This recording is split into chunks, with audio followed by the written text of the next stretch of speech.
Kedua pria yang terlihat seperti kopi susu itu berjalan menyusuri gelapnya desa di tengah keremangan lampu jalan. Tidak ada obrolan apapun antara mereka, hanya terdengar derap langkah kaki disertai hembusan angin malam. Udara begitu dingin bahkan mampu menembus jaket kulit yang sedang mereka kenakan malam ini, seperti keduanya sedang janjian menggunakan jenis dan warna jaket yang sama, tapi hal itu tidak berlangsung lama. Saat sampai di Lapo Tuak nanti, setelah meminum segelas air nira saja mereka sudah akan merasa hangat dalam tubuhnya. Di Lapo Tuak, seorang pria dengan setelan kaos merah dan celana jeans berwarna putih sedikit lecek sedang memetik gitar bersiap mengiringi siapa saja yang mau mengeluarkan suara emasnya. Petikan gitar itu terdengar sangat merdu, nada-nadanya tidak ada satupun yang kepleset. Kelihatan sekali bahwa pemainnya lihai. Seorang pria yang hampir buka puasa saat biasa disapa pahapan oleh penduduk des pertama kali mengeluarkan suara emasnya. Berulang kali ku coba memahami, berulang kali aku bertanya, haruskah diriku selalu menderita? Suaranya begitu merdu. Mampu mengalahkan penyanyi ternama ibu kota. Kemampuan masyarakat di sini untuk bernyanyi memang tidak perlu diragukan lagi. Sakit di hatiku bukan karena cemburu, sakit di hati karena janji sia-sia sudah diriku menanti di sini. Petikan gitar pun terdengar semakin merdu. Anggur merah di genggamanku pecah sudah dan membasahi baju ini, ibarat dirimu telah diambil orang.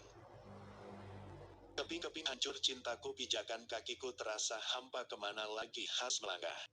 Oh, sayang bagaikan layang-layang putus benangnya. Oh, tertiup angin yang kencang, entah jatuh di mana. Sakit di hatiku bukan karena cemburu, sakit di hati karena janji sia-sia sudah diriku menanti di sini. Anggur merah di genggamanku pecah sudah dan membasahi bajuku ini, ibarat dirimu telah diambil orang. Kali ini giliran Amburu Risma mengeluarkan suaranya, nada tinggi menjadi ciri khas wanita. Beranak satu itu soprano powerful menjadi jenis suaranya dengan vokal 5 oktav. Keping-keping hancur cintaku, pijakan kakiku terasa hampa, kemana lagi harus melangkah. Oh, sayang bagaikan layang-layang putus benangnya, tertiup angin yang kencang, entah jatuh di mana. Tertiup angin yang kencang, entah jatuh di mana. Nyanyian itu ditutup dengan tepuk tangan gemuruh pengunjung. Inilah yang mereka sukai. Pemilik Lapo, wanita cantik dengan suara emas yang selalu bisa berbaur bersama mereka. Saat lagu pertama habis, kemunculan pria yang disangka Monang dan Luhut belum juga tiba, padahal dua orang pemuda yang diutus sudah kembali. Harapan untuk minum gratis sepertinya malam ini tidak akan ada lagi, pikir mereka. Lamhot. Tadi katamu si Monang sama si Luhut akan datang sebentar lagi, tapi buktinya sampai satu lagu habis mereka berdua belum juga datang. Rustam berkata sewot pada dua pemuda yang ia suruh tadi.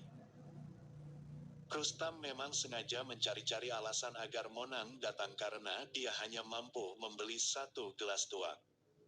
Kalau ada, Monang sudah dipastikan bahwa para pengunjung Lapo akan kekenyangan air nira. Aku tidak tahu, Bang Rustam. Kami tadi hanya bertemu dan berbicara dengan ketua. Lamhot berkata jujur dan memang itulah kenyataannya. Ada apa denganmu, Rustam? Si Monang yang belum datang, kenapa kamu yang sibuk?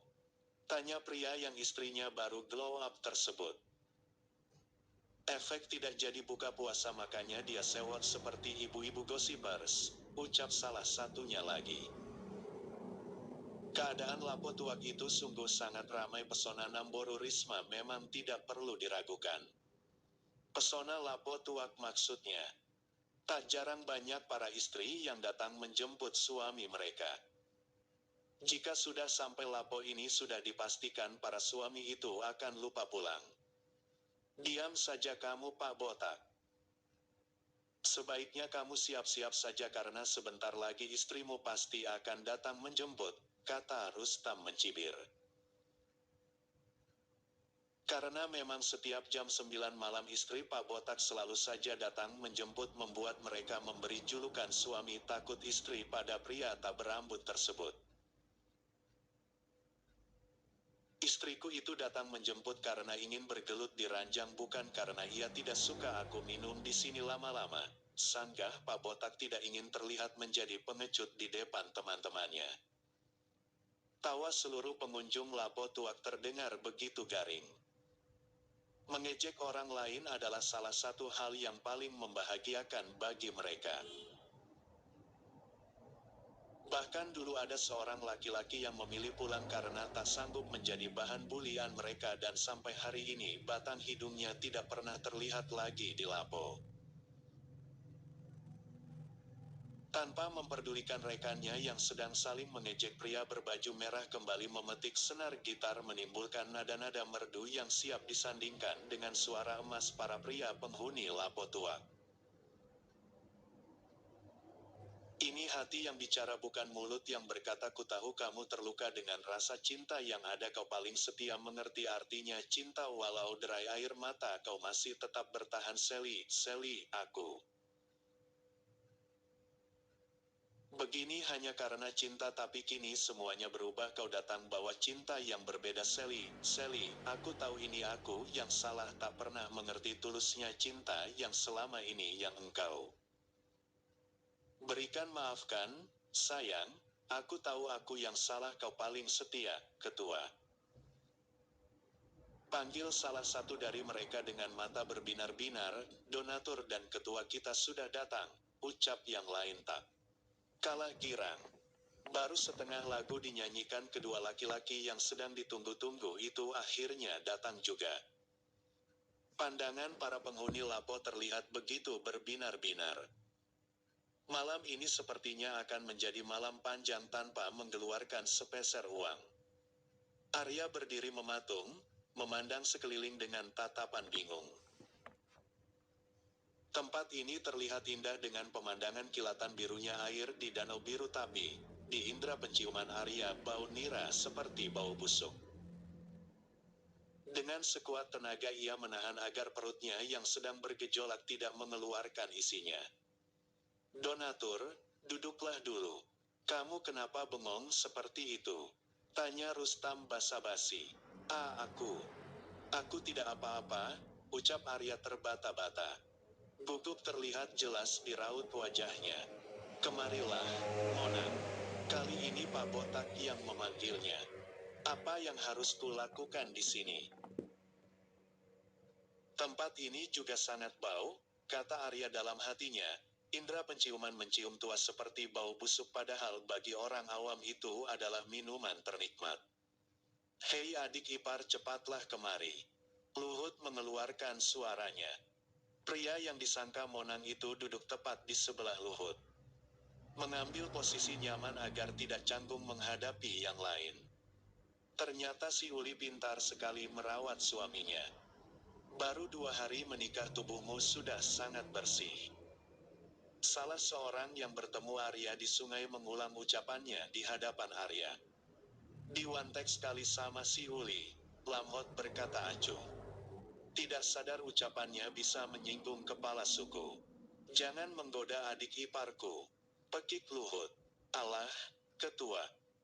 Sementang-mentang ia adalah adik iparmu jadi kami tidak boleh menjahilinya.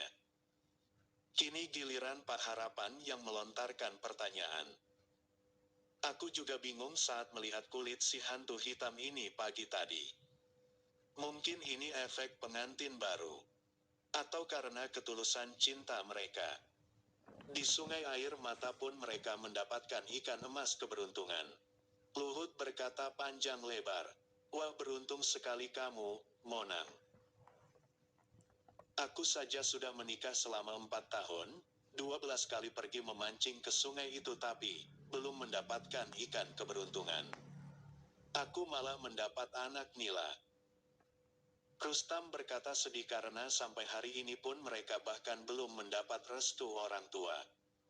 Istrinya dulu memiliki tubuh gemuk. Hampir 80 kilogram. Hal itu membuat keluarga Rustam tidak direstui. Sedihnya sampai hari ini mereka belum dikarunia anak. Sabar, Rustam. Sebentar lagi keberuntungan pasti akan ada di pihak kalian. Buktinya saja istrimu sudah banyak berubah sekarang. Aku sampai pangling. Kupikir anak gadis India, kata Pak Harapan menyemangati tapi dari pandangannya menyorot nafsu pada istri Rustam.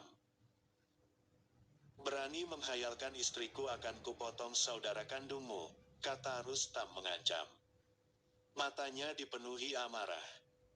Benci mengepul di dada saat orang lain memandang sang istri penuh nafsu. Ngomong-ngomong soal saudara kandung. Apa kamu sudah memiliki nama untuknya, Monang? Tanya Luhut mengalihkan percakapan bapak-bapak kere itu. Bang, tuaklah dulu. Lamhot merengek pada Arya. Arya yang tidak tahu apa-apa memasang wajah bingung. Jangan bilang bahwa abang lupa untuk mentraktir kami tuak karena sudah menikah.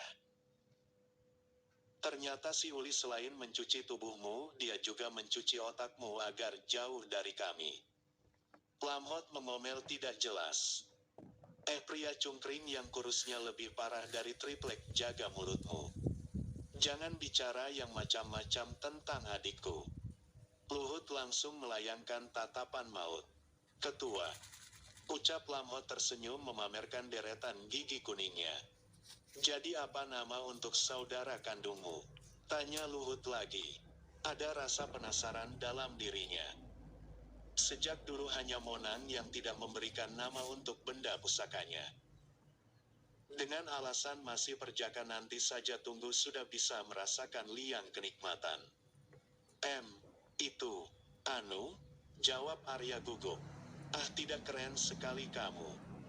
Anu itu sudah banyak dipakai orang, cibir Rustam. Namboru, tuak dulu satu teko. Adik iparku yang akan membayarnya nanti. Luhut memesan tuak atas nama pria yang disangka, Monang. Dasar manusia tidak kreatif. Kamu membuatku malu saja, cibir Luhut. Arya yang berada tepat di sebelah Luhut semakin bingung saja. Emangnya siapa saudara kandungku? Untuk apa juga aku memikirkan namanya? Pikir Arya dalam diam. Oh iya, aku baru ingat. Aku menamainya Tamia, kata Arya cepat saat dia ingat tentang perkataan Uli bahwa saudara kandung pria adalah benda pusakanya sendiri. Pengakuan Arya membuahkan gelak tawa pengunjung lapo tuak. Bagaimana bisa? Haha. Apa gerakan maju mundurnya juga akan selambat dan berhentinya secepat mainan jadul itu? Rustam bertanya sambil tertawa terbahak-bahak. Sementara itu di sudut jalanan desa seorang wanita mungil dengan celana training serta hoodie putih bertopi sedang berjalan menyusuri jalanan setapak. Jalan tikus yang langsung menghubungkan ke Lapo Namboru Risma. Tidak. Para bapak-bapak tukang gosip itu tidak boleh mencurigai Arya.